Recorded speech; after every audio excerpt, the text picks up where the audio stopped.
So, kamusta na mga idol? Boxing update tayo ngayon na real talk ng mga bashers.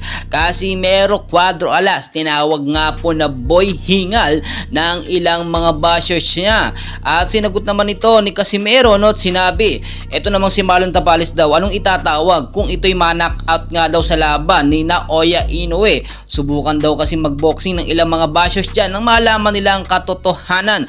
Well guys, no, nakita naman natin talagang may hugot ang mga sinasabi po dito ni Casimero Cuadro Alas at talagang kinukumpara siya sa ating kababayan na si Marlon Tapales. So nakita nyo naman may inggit itong si Casimero kasi nga si Marlon Tapales ang makakalaban po ni Naoya Inoue sa undisputed fight, which is dapat si Casimero Cuadro Alas ang lalaban sa title match na yon. Pero magkagayon man, napatunayan at maraming beses nang napatunayan na mas magaling naman talaga ito si Marlon Tapales kung ikukumpara nga dito kay Casimero. At kaya naman daw siya tinawag na boy hingal dahil nga doon sa huling laban niya kontra kay Yukinori Ogonit, nakita nyo naman hinihingal, no, at sobrang pagod na pagod noon ito ngang si Casimero Cuadro Alas.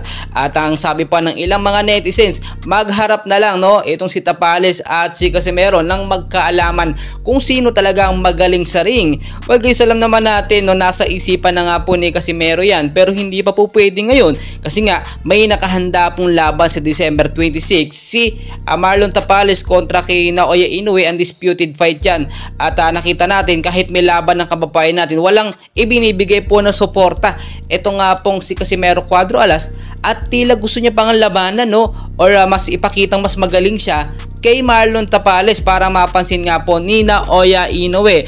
And as of now, hindi na po mapipigilan ang laban or undisputed fight nila ngayong Disyembre, no, ng 26. Wala na pong magagawa dyan itong si Casimero Cuadro Alas. Ang hinihintay na lang ni Alas, no, ay magkaroon siya ng rematch dito nga po sa round 4 na naging laban nila ni Yukinori Ogonit.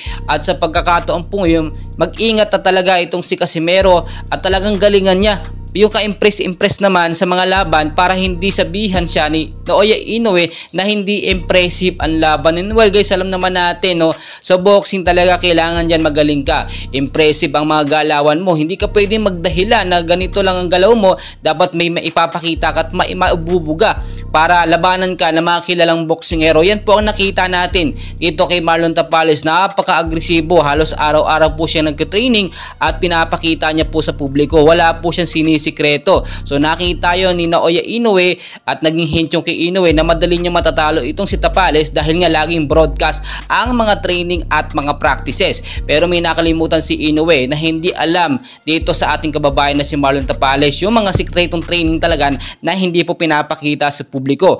Well guys, suportahan na lamang po natin ang ating kababayan na si Marlon Tapales sa kanyang magiging undisputed fight, and for sure matinding laban po ito. And please don't forget to like and subscribe.